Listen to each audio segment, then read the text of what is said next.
Okay, so hello everyone and welcome to our Investment Readiness Program webinar on diversity, equity, inclusion, and social impact. I am Rachel Dragas, the Social Impact Program Manager here at Startup Canada.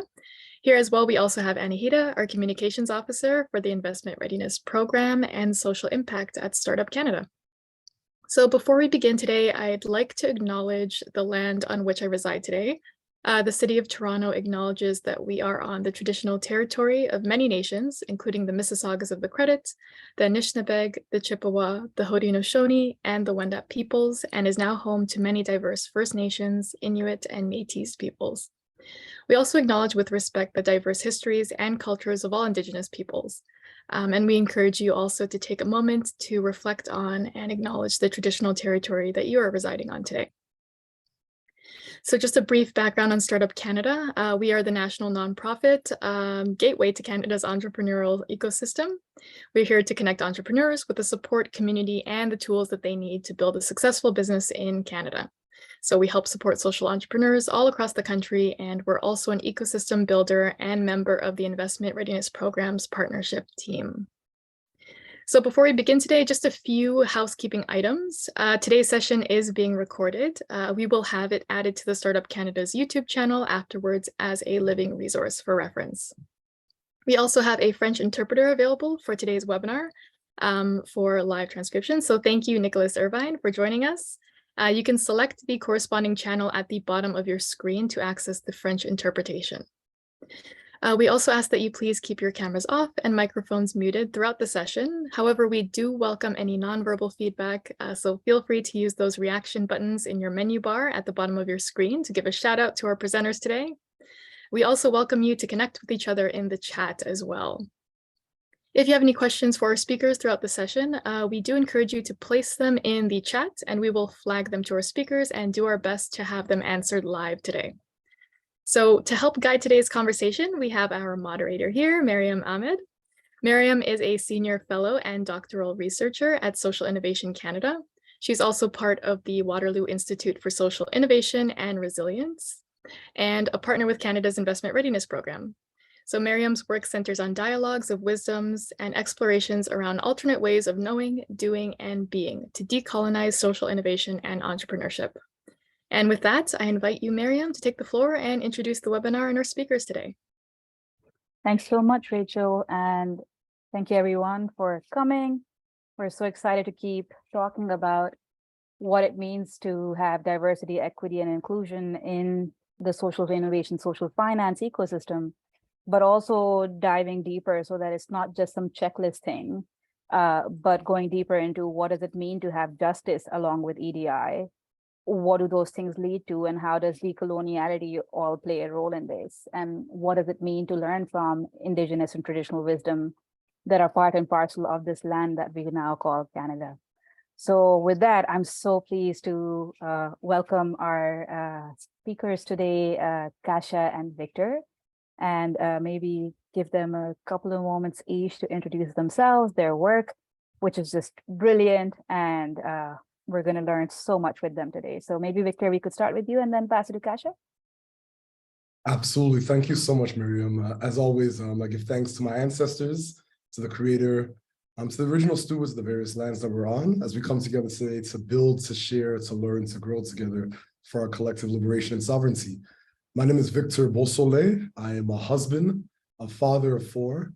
My wife and I have four remarkable children, and I'm currently the executive director, steward of SETSI, which stands for Social Economy Through Social Inclusion.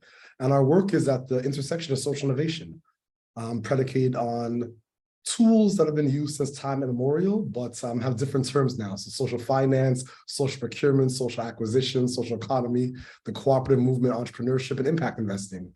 And we do this work from a place of genuine resistance and almost carrying an intergenerational struggle of resistance that many of our community stalwarts and elders have fought, died for a very long time. So we do that with great deep reverence and acknowledgement of all those that came before us that challenged systems and spoke truth to power and sometimes made sacrifices on behalf of themselves and their community for the greater good of those on the margins, the periphery of many ecosystems and economies. So I'll stop right there. Thank you so much, Victor, and can't wait to dive into what that looks like, particularly in this EDI conversation that's going on at large in this space globally. Kasia, over to you. Great, thank you. And yeah, echoing what Victor said, I think it's so important that we're working in like a collective community on this. And so I really appreciate that setup and your setup too, Mariam. So my name is Kasia Hook. I am the Chief of Staff at New Power Labs. For those who are not familiar with us, we're a think tank that also focuses on practice. So we are dedicated to building a more transparent, inclusive and equitable financial future. And the way that we do that is working with different capital deployers and thinking about how capital actually flows. So we think about capital as this economic power that flows through our community. And right now it's very concentrated and exclusive. And so to make it more equitable, we feel we need to shift how capital flows, who holds power, what policies and practices we can help support to shift these capital flows and power dynamics. So we work in partnership across the capital spectrum, from philanthropy to impact investing to venture capital, bank and credit union financing. And while we do aim to help founders, social entrepreneurs, leaders, to secure the capital they need, especially from equity deserving groups, we mainly work with capital deployers, so people who supply capital to kind of solve this at the upstream level and address any barriers that prohibit people from getting access to that capital. Incredible work once again. Thank you, Kasia. There's such a lot of talk about DEI, EDI, and yet people often don't really know what each of these terms really look like, and then how do we differentiate them. There's also the larger piece around where does justice play in all of this, and the idea of accessibility, which often kind of fades into the background. How would you in your work view these? What do these look like for you? Maybe question to both of you, and how do you differentiate these pieces? Yeah, so at SETC, we actually don't use the term DEI anymore. For a while now, we've used JADE, which has justice first. So justice, access, inclusion, diversity, and equity. And we use justice first because, as our honorable elder and ancestor said, justice is what love looks like in public. And a lot of times you can have a place that is diverse and equitable and inclusive, DEI, but it's not accessible. My colleague, Lisa Arneson, remarkable elder that's been doing some work with Ashe Community Foundation for Black Communities with Disabilities, speaks to that a lot. You can have diversity and representation, you can have some equity, you can have inclusion, but if the space isn't accessible, then you definitely can't have justice. So at SETC, we use JADE, justice, access, inclusion, diversity, and equity to articulate these sentiments, but the ultimate goal is belonging, for us at least.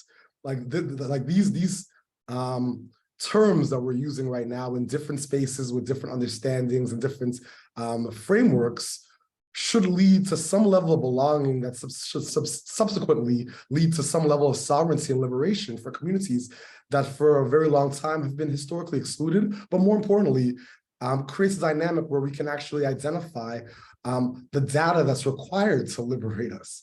Because that's why I love the work of New Power Labs, because at SETC we believe that data is abundant, data is dynamic, the dynamism of it is incredible, but it's been weaponized a lot of times. So in terms of your question, we use JADE, justice, access, inclusion, diversity, and equity.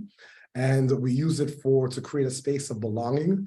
We use it to decolonize spaces that weren't built by or for many. We also shy completely away from the term BIPOC. We use the word global majority group. So there's a lot of misnomers and terms that are used. And as ecosystems evolve, as terminology advances, we get a little more granular and more precise and concise with our language, which helps us conceptualize these frameworks and ultimately supports individuals that are coming into these ecosystems to understand how to operate and navigate from a place of real justice, which is, as my elder said, justice is love in public. So it's that love. It brings us right back to love. Thank you, Miriam. That's beautiful. Thank you, Victor. Kasia, same for you. Yeah, I think what you said around accessing that information and that data is a really important point here. So I think to bring this to life in how we work, thinking about diversity, we can think about how research shows us that diverse teams generally lead to more diverse portfolios across the board. So we can actually diversify who gets funding across social finance intermediaries and improve access that way. But then when we think about sort of inclusion, that's about how do we invest in social finance skills building so that particular equity seeking groups can also get support through related government priorities. So that kind of cuts across not just who's represented, but sort of how the capital flows and how we talk about it. And I think deepening that scope across the ecosystem, it really needs all of those different facets. So not just diversity and representation, but inclusion and the justice piece around advocacy. And I think with us, we specifically focus across diversity lenses. So we use 10 different lenses to think about diversity lenses. So whether that's gender or ethnicity, socioeconomic groups, abilities, citizenship status, and it really requires sort of that holistic view of how we bring people in, and then the inclusion needs, the justice needs will be different across those different lenses too. For sure. And it really makes you wonder, like, why, despite this framing, which, you know, organizations like yours have really clarified and through your work really explained to the sector at large what this looks like, why we're still being met with like insincere promises and illusions of progress, and it never really gets anywhere. So what are sort of the barriers that you're seeing in your work, in the ecosystem as you go along, meeting folks and trying to push for more just spaces, accessible spaces, spaces where you have love in action and work, as Bell Hooks would say, from an ethic of love? What do you think is standing in the way? Well, definitely toxic masculinity, patriarchy, the list goes on, capitalism, colonialism, lots of virtue signaling. But the fact remains that we're a lot of the spaces that are occupied, we're dealing with resources and capital that was predicated on stolen land and free labor in a lot of instances. We're dealing on systems that were built by very stratified, incestuous networks of men, predominantly white men. We're dealing with models and frameworks that are predicated on a semi-representative democracy, but the challenge around that is obvious on multiple levels. And I think we're also dealing with many people that are very progressive and want to see change and systemic transformation and don't have the tools. And on the other side, you have folks that want to see systemic change and transformation now, when anyone that has some wisdom and prudence recognizes that systemic transformation is somewhat incremental, unfortunately, because there's 7 billion people on the planet and millions of people in Canada or across Turtle Islands. So the fact remains that despite the lack of progress that I consistently see, I do see progress in terms of the fact that there is a Narinder Dami and Kasia doing remarkable work at New Power Labs. There is a Miriam. There is a Kayla Isabel at Startup Canada hosting a platform like this for deep dialogue and deliberation around this. So there are allies, there is solidarity, there is network building and field building happening. But as my grandmother would say, we have to hurry up and take our time. We have to hurry up and take our time. We have to move correctly because literally lives are at stake. When we think about social innovation and social impact in the context of DEI, we get to theorize about it. So we have thought leaders, we have practitioners, but that is a privilege. Across the global South, in many places, people don't get to innovate or talk about innovation. Innovation is life or death. And I think that a lot of times we forget about that. So yeah, I'll stop there. I want to make sure it's not a TED Talk. This is a panel. Yeah, I appreciate you. We'll show up for the TED Talk too, Victor. We want to hear it. I think, yeah, from what I can add to that is really access to data. I think the data that we have right now is incomplete. It's limited. I think IRP 1, there was only partial data collected, but what we heard from the analysis is that more work needs to be done to reach equity deserving groups, particularly those led by Black Canadians, people with disabilities, and Northern or Indigenous-led organizations. Like one of the statistics around this, 56% of Indigenous businesses report restrictions in accessing capital.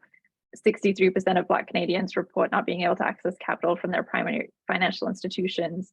Women entrepreneurs face greater barriers to accessing financing from their businesses than their male counterparts. And so across the board, we don't know what we don't know. So if we don't have that data available in ways that we can actually set benchmarks against and make progress on, then we can't really do the work. And unfortunately, there is that aspect where we're not really working with current data. So we're not able to create policies or meaningful change in a way that would actually have the impact that we want to see. And so that's why with New Power Labs, the work that we're doing is really working in community with our partners, with our co-founders, with, across the spectrum of capital providers, so that we can actually shift things. We can create data points that we can track over time. We can set benchmarks. We can actually create accountability for people who want to dig in and do this work.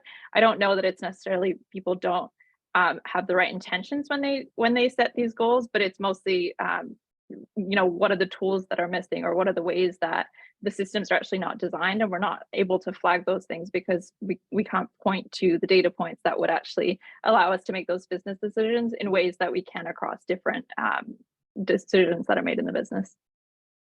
I couldn't agree more. Like what I feel like it's like I couldn't agree more. Like data is a national currency. And it's so unfortunate that we deal with systems that don't recognize data as power, but data must be sacrosanct. Like data must be sacred. Data has been weaponized, wielded by the privileged, used to marginalize folks, isolate, reinforce policy and action, societal negligence on various vulnerable distinct groups. So that the data piece for us at SETC and New Power Labs is so important. Right now, my colleagues and I, Alana Landsberg-Lewis, Catherine Babcock, Ryan, a whole bunch of folks have been working on this Decolonizing Data Institute, a model to literally find ways and means to share the power of data, but not specifically for a sector or an ecosystem. So when I hear Kasia bring up the data points and sets and the remarkable work the New Power Labs is doing, it excites me. It literally gives me goosebumps. So we give thanks for your leadership and diligence. And on this point of data, one thing I wonder about is, yes, there's this dearth, and there's so much we already know. And so one of the things that Wiser is up to is a systems mapping, participatory systems mapping of the social innovation, social finance ecosystem of Canada. And one of the things that's come up in conversation on our team is we're not really going to find anything new, because, NPL has this data, they've been talking about it. SETC has this data, they've been talking about it. Everybody's been talking about this, that there is deep injustice, that there are structural issues, that these are systems of oppression that we're part of. And as we keep trying to push out, we keep hitting these barriers. So how do we start not just mapping what is, but at the same time dreaming what ought to be? And so almost a dream map of what, a brilliant ecosystem that didn't even need things like social finance would look like. And one of the things that then comes, so connecting this back to this idea of data, are we at a risk of getting too beholden by certain types of data sets? And primarily because they're being pushed for by the same colonial systems that are creating these oppressive loops, right? So A, is that a thing? Is that something we should be cautious about? But B, what are other types of data? So as we think about decolonizing data, what else do we understand with data? Can a story be data? Can something we saw on the street be data? How do we create the space to value that as much as we would a quantitative survey, for instance? Yeah, I think of just epigenetics, and trauma as a form of data. If you look at the economic reconciliation and reparations that are required of so many folks, you recognize that one of my elders always speaks of a proverb, wo in sa damua, if your hands are in the dish. And we speak about the 3 R's: relationships, resources, and reciprocity.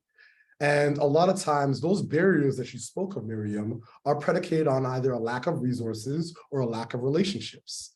Because when you have relationships, you naturally have resources. And when you have resources, you can potentially gain relationships. But the reciprocity is that sweet spot. It's that sweet spot.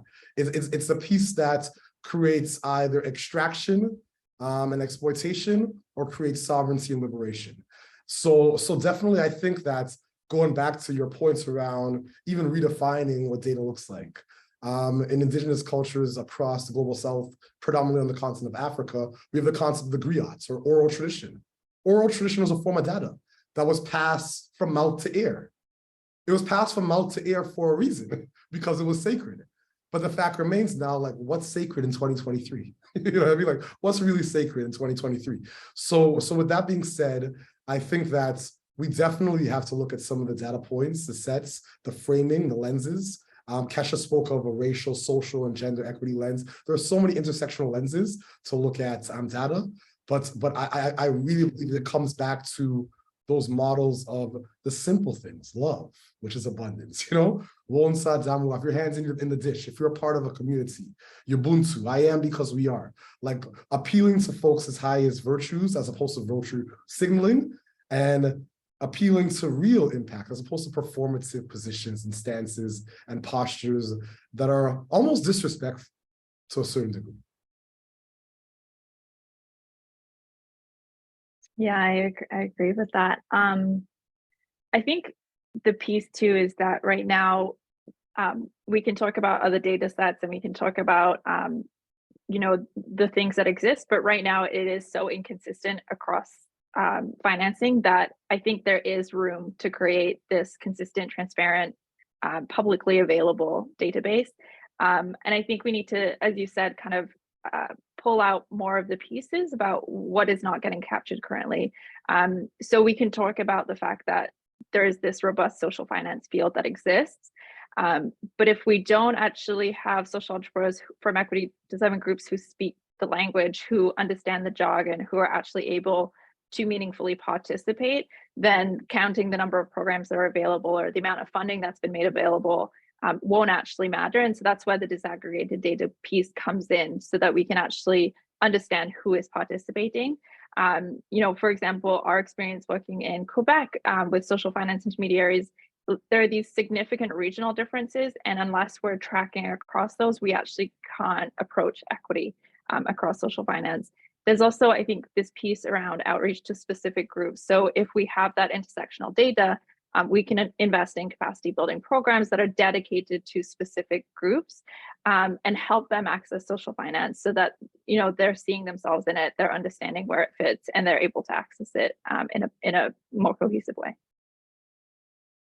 So perfect. Like, this brings me to this idea of participatory approach to data gathering, to learning and evaluation, to monitoring progress, or whatever you want to call it. One of the things that we came across the partnership was Raven Indigenous Investment Fund's whole approach to outcome-based financing, which we usually would think, oh, if something is meeting a particular set of outcomes, give them no money. If they're not, give them less money, right? But that's not how Raven's approaching it. For them, outcomes is outcomes that the community decides. This is what I want financing to achieve. How do we get there?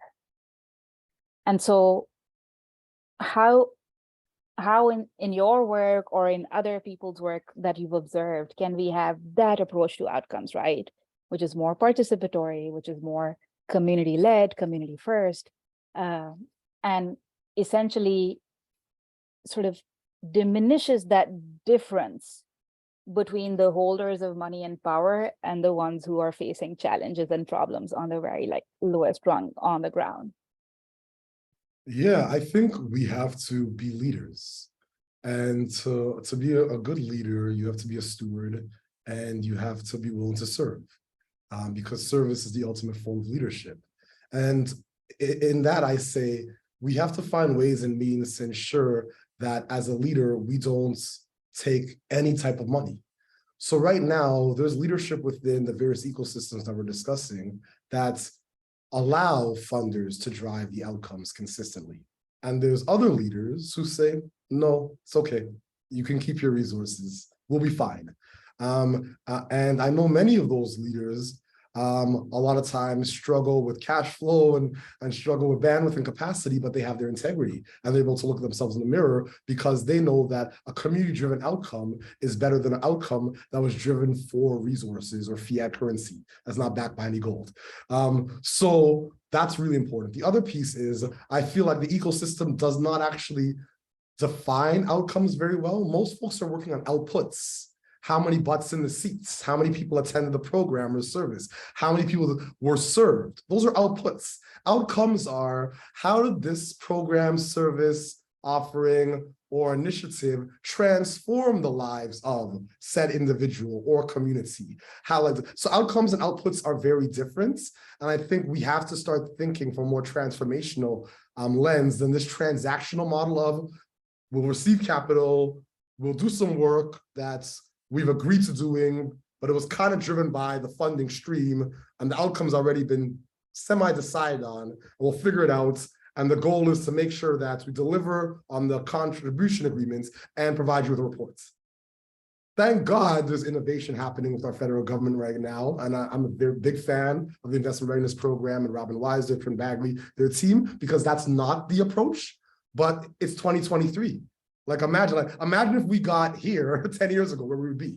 So right now we're slowly seeing funders, whether it be in the public or philanthropic sectors, taking a different lens so that brothers like Jeff Sear and Paula Sert and others can really innovate and challenge systems and transform communities. But once again, we have to keep pushing. We have to keep pushing, as my remarkable colleague Marisol shared again. We have to hurry up and take our time, but we got to hurry up. Yeah, and I think the piece is that I think, Raven Indigenous Capital represents like an incredible example, but we're still lacking that representation. And I think having access to the funding does shift things. So right now we see that most Canadian institutions, like especially like foundations, through our research, we found that almost exclusively impact fund managers are white and male. And so they're not actually able to, they're not working, like the communities are not being, the communities that they're working with, it's not representative of the experience of the community necessarily. And so I think by expanding capital to groups, to leaders that are working within and with these communities, I think that would create a huge shift. I think also across the board, like we talk about this sort of flavor of the month, where it's Black History Month, it's Women's History Month, like we have these, or it might be just there's a specific approach, there's a gender lens, but it's not intersectional. And so we're seeing sort of either like just really shallow commitments or depth without that intersectionality. And that doesn't always lead to the best outcomes. And it's, if there's not a ton of transparency around what's happening, if there's not a lot of data available, and if we're not able to compare that data across the board, if it's not consistently gathered, if it's not comparable, then we can't actually kind of make those changes. And so I think that's a piece of it. So expanding how we deploy capital to different groups and then who is actually represented in that. Our research also found that impact investors are challenged in recruiting diverse talent. And so they're not necessarily recruiting talent that is representative of the communities that they're serving. And so there is that gap of technical social finance skills that really is something that we could support as a community, that we could sort of help to bridge that gap. But currently we're just seeing overrepresentation of groups that do not represent the communities that they're working in necessarily. Yeah, and I agree completely with everything. But that one piece around, I know that through the work that we're doing with the SET CIRE, the Impact Investing Research Initiative, and even the work we do with New Power Labs on the In the Dark reports, and remarkable Sherlyn Schuck, I think that pipeline issue, I always challenge it a bit. The reason why I challenge it is because I feel like the folks that say there's a pipeline issue around talent haven't really looked. Like when I think of Marlon at Future Capital, or Adiola at Ascendi Capital, or Lise at BKR Capital, or I can name so many folks that David Harley at Third Way Capital. They're Black and Indigenous fund managers across Turtle Island. And Laurel is doing remarkable work at Rally Assets. I can name lots of folks in the social finance ecosystem and the impact investing ecosystem that are racialized or from global majority group communities or BIPOC, for a lack of a better term. But once again, that ecosystem mapping and that ecosystem excavation, which is different, because you can map, but the map is kind of in crayon. We actually have to excavate ecosystems and resource excavation and then build fellowships. So if we're saying there's a pipeline issue, then how do we actually ensure that we can't say there's a pipeline issue 10 years from now? Because that eventually gets old. Yeah, I totally agree. And I'm not saying that there is a pipeline issue. I'm saying that that's the perception in the space that there's this pipeline issue. And that's one of the things that the research uncovered, but not, yeah, exactly. Just to clarify, we're not saying that there's a pipeline issue. For sure. I mean, all your points, right? There's no pipeline issue. There's just barriers to entry in the pipeline that are coming up as potential or being touted as pipeline issues. But then there's that other piece around intersectionality and how every time I say the word multi-solve, people are like, whoa. And I'm like, no, this is what the global majority has been doing for centuries, taking intersectional complex lenses to challenges and then like addressing them that way. Grandmothers have been wisdom keepers, holders, and matriarchs for centuries. And now we're finding there's this scientific evidence reports that say women invest differently than men. They think more of values, they think more of future, they think more of community as compared to men who, are singular focused, more transactional, more about, increasing wealth and capital. And so sometimes, so this is kind of like harping on that old question there, but sometimes it's things we've known for so long in the cultures from the South that keep getting effaced or undervalued by oppressive systems like the one here in the North.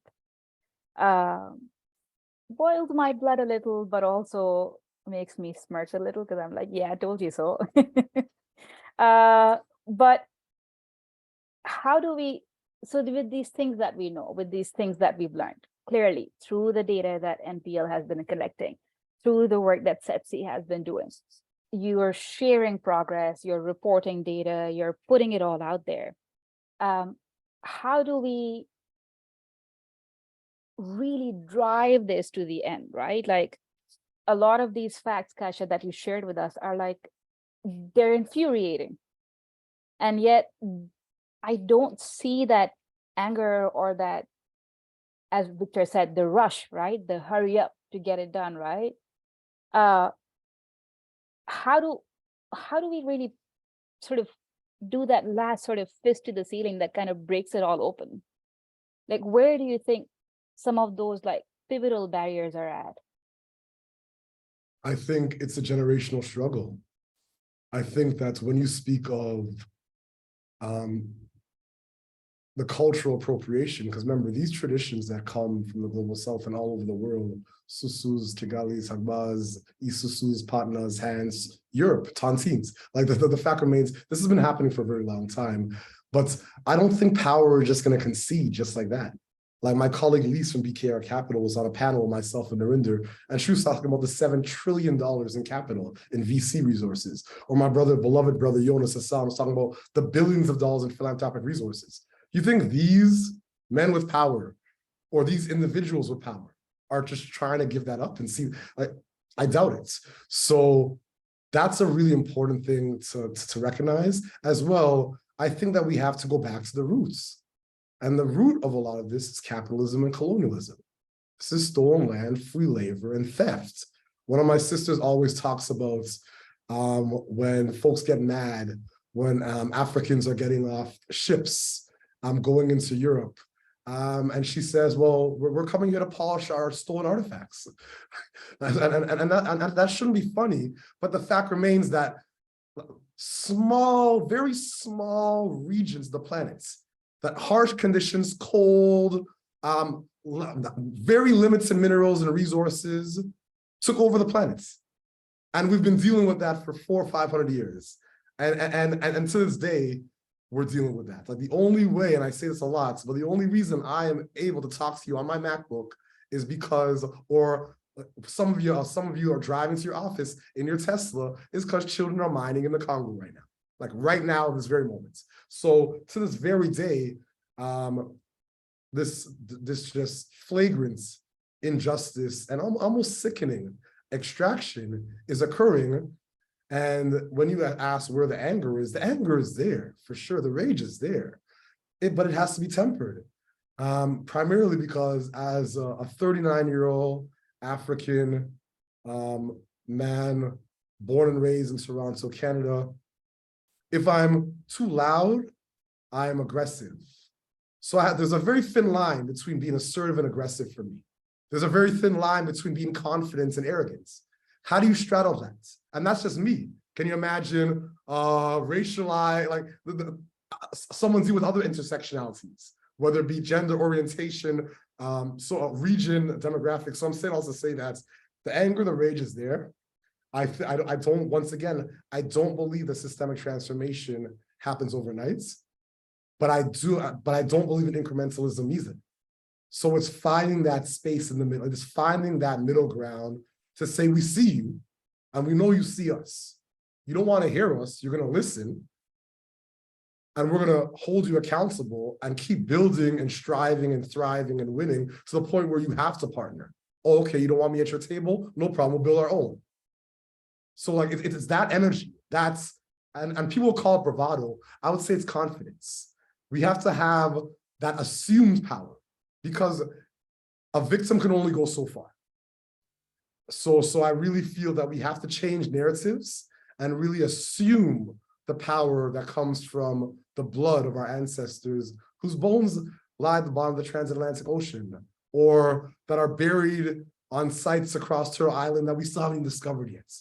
So there's a lot of oppression happening in many places, but we got to go to the roots, and the roots is capitalism and colonialism. They go hand in hand, two hands to clap. I think what you covered really captures the big world stuff, and I will dive into a bit more of the nitty-gritty, especially in the way that we approach our work. And I think a piece of that is in disaggregating the data, and especially self-reported data. And so there are these intersectionalities, as you mentioned, Victor, that like might not even be visible. We're thinking about invisible disabilities, sexual orientation, neurodiversity. And so unless we are actually understanding the depth of the diversity, and if we're relying on others to report on only visible attributes, we miss these aspects of it. And so we don't get the full picture. We don't understand actually the fulsome experience that folks have and that they bring to the table. And so what we would want to see is more publicly available self-reported data that's disaggregated across all of these different metrics of diversity, and so that we can understand how those barriers exist for individuals more specifically, and we can actually take the kind of action that would be helpful to those specific communities. Absolutely, I couldn't agree more. We struggle with this heavily in Canada, just around social procurements. When you look at self-attestation or third-party certification, there's some huge challenges there, primarily because, once again, greedy individuals who a lot of times believe in nothing find ways and means to hack systems. So, for instance, and this was happening with my minority-owned business leaders in the States, folks would say, oh, okay, there's a diversity quota in terms of public dollars around procurements. So all we have to do is find a victor and say, Victor, can you be the head of this? And we'll support you, but now we're able to acquire resources based off of this self-attestation or this. So I'm saying that even when there's processes developed around third-party certification or self-reporting, there's still deception and maneuvering, manipulation that happens and occurs that requires some deep thought and introspection, eldership, intergenerational collaboration, and mechanisms of accountability that sometimes are costly and time-consuming to the points where the folks that are holding the capital don't even want to do it.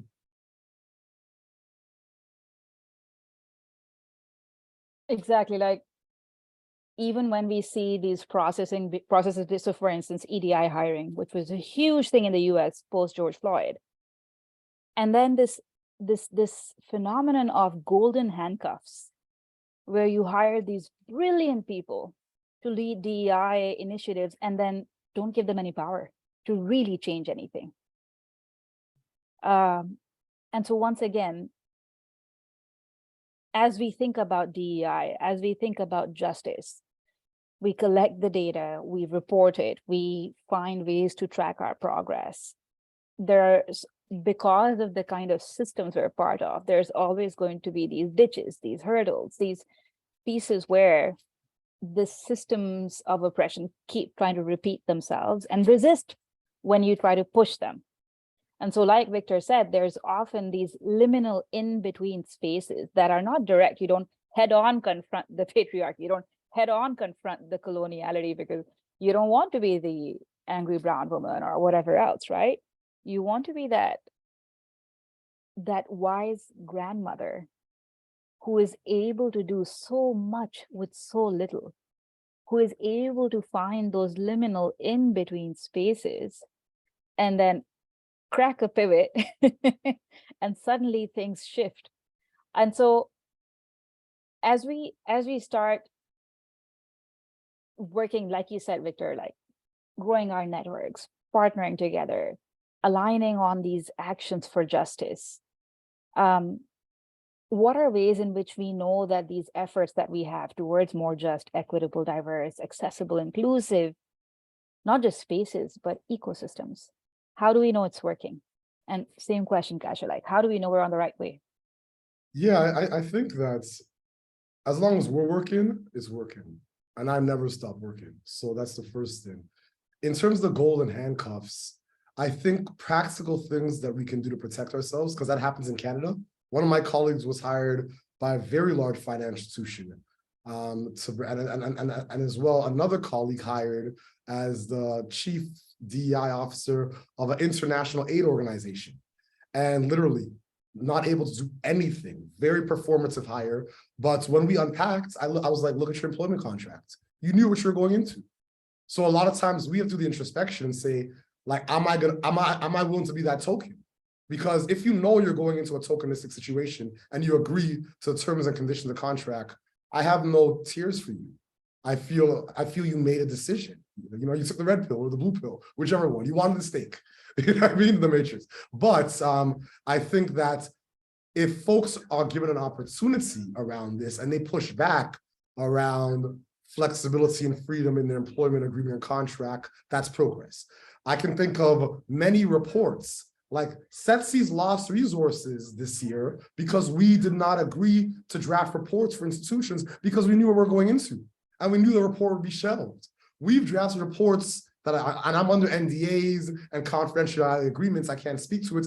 And these reports spoke very specifically about the interworkings of an FI or whoever. I don't want to be specific, or an institution.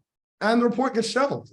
It goes to the CEO or to the leadership and it gets shelved to the points where even the key informant interviews that were done with staff or colleagues, they're reaching out to us saying, what happened with the reports? And we can't even share it with them. And they belong to the institution because the leadership has shelved it. So I'm saying, but now we're wiser. We have processes where if we're entering into agreements, we're saying, well, listen, if we're doing a series of key informant interviews with your staff around DEI or JADE, guess what? They need to have access to this IP. It's not just the leadership's reports. We didn't know that before. So we didn't know how maniacal people could be.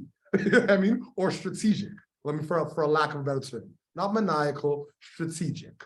But the fact remains that once bitten, twice shy. We have to learn how to decode these systems, navigate these systems navigation, and create templates and models and frameworks to ensure that we're not in those positions of golden handcuffs. Yeah, I agree with that. And I think at a more systemic level too. So we can think about individuals who are going into these systems and with eyes wide open. But I think there's also the piece of like companies that are not setting individuals up to succeed. And so I think this has been more so in the news recently, where all of these layoffs and DEI professionals are some of the first to go. And so that really shows that the company commitment was not that deep. And I think, there's this piece of not trying to blame the individuals, but like actually thinking about why are these initiatives not taking root across companies, and maybe that's a lack of political will, or maybe it's the lack of commitment at a high level. But like, how do we push past that? So as Victor's saying, like, we learn through doing and we learn through our mistakes. And I think one of the initiatives that we're really excited about in our work is partnering with collaborative institutions that really do want to see progress on these pieces. And so how do we work out loud together? How do we actually create these forums where people can be held accountable and move in a way that makes sense for their specific institution? And doing that work, I think, in partnership does create a sense of safety for organizations that are trying to potentially move this forward, but are not finding ways to. And so sort of like learning out loud in the way that Victor is talking about. And so taking the lessons that we're learning and moving them forward, but sharing them across institutions and sharing them across different fields of financing. So in our case, we're working across different financial institutions and different capital deployers because it will be different across each, but there is this role to play, and what are the shared practices that we can lift up and that we can advocate for. Wonderful. Thank you both. I think there's a lot that's actionable in there. And thank you for actually providing that, because I think that's where we know where our next steps lie.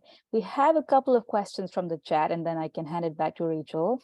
We have a question from Joanne Finley around, are there projects or teams in your organizations that can help convert nonprofits to social enterprise models? Small groups that can go to rural communities, especially indigenous ones like Prince Rupert. So that's question one. And then there's a second question around, does DEI outcomes analysis consider experiences of people with disabilities as data points? Which I think should be yes, but I'm going to leave it to both of you to talk about that a little more.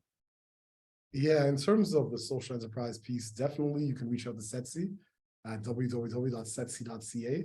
I'd also say by Social Canada, David LePage, Elizabeth Sheik have been doing phenomenal work for a very long time in terms of social enterprise certification and just building the capacity of social enterprises. In terms of indigenous communities, definitely my brother Shadi Hafez from NAFC would be a remarkable colleague to reach out to around that work.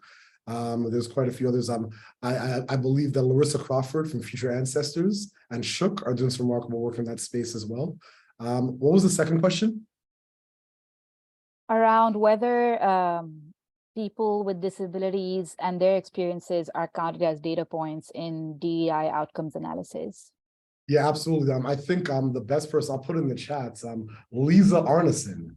So Lisa Arneson is a 53-year-old professor, brilliant colleague of mine that founded Ashe Foundations for Black Communities with Disabilities. She also sits on about 3 federal standing committees around persons with disabilities, and I think provincial. So she's my go-to when it comes to that work, as well. Sarah Jama from the Ontario Disability Network. She was actually just elected in a by-election of the NDP in Hamilton a couple of days ago. And then Rabia Kadir. Rabia Kadir is an incredible colleague from Disability Without Poverty.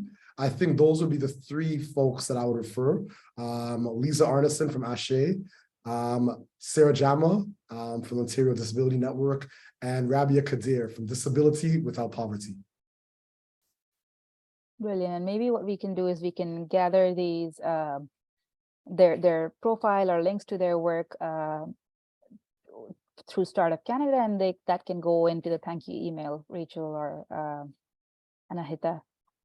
There's one last question from Narinder, which is, how do we ensure that the deployment of social finance fund is flowing to underfunded and overlooked communities who are representative? Could traditional venture capital capture these fundings through reframing light impact? While some may be representative, these may not be targeting community leaders that continue to be left out of the capital system. So how do we ensure this? Any ideas that Victor, Kasia, you may have? You have to hold the wholesalers accountable. For mine, it's like, I know who the wholesalers are right now. I'm not going to say it's live. I believe it's going to be announced April 10th. So it's a few days away. But the fact remains the wholesalers have to be held accountable. We're blessed. One of the wholesalers has a remarkable leader but not at the leadership. There's a colleague of mine that works within one of the wholesalers that I have great faith and trust in. The consortium in Quebec, I believe, have to be held accountable and engaged in a very serious way. And I believe that the other consortium also needs to be engaged. It comes down to the wholesalers and then identifying intermediaries that have the bandwidth, the capacity, and the credibility and moral compass to find ways and means to really get the capital to the SPOs that are needed. I think we need to reconceptualize market and non-market because right now the way the largest wholesalers are conceptualizing this work is problematic in many ways. I have great faith in a few staff at the Social Finance Fund at ESDC, but some of them I don't, some very senses because they've been hearing from voices like myself, Narinder, and many others for a while, but we can't take our foot off the gas. So, and from my understanding, one of the entities is private, maybe two. It seems like a very troublesome, precarious situation. Paying attention. So once again, I'm happy that that question was asked, and we have to keep pushing and keep finding a good fight because once again, this is a generational struggle. This is nothing new. It's nothing new. It's just new actors, good ones and bad ones. One of the things that Wiser and SEDNet are trying to dream together is a stewarding group, which is comprised of organizations that are working with the Jedi plus A lens and with global majority communities. And so hoping that we can bring in SETC, New Power Labs, and a number of the IRP 2.0 partners together to form the stewarding group and then use it as a platform for advocacy, for co-creation, for co-learning together with the Social Finance Fund, the wholesalers, ESDC, and so on and so forth. So pushing where we can and strategizing together. So the idea precisely of power in numbers and power in especially these kind of numbers, these incredible folks and organizations who are doing groundbreaking work that it's about high time got replicated at scale. So with that, I can pass it back to Rachel.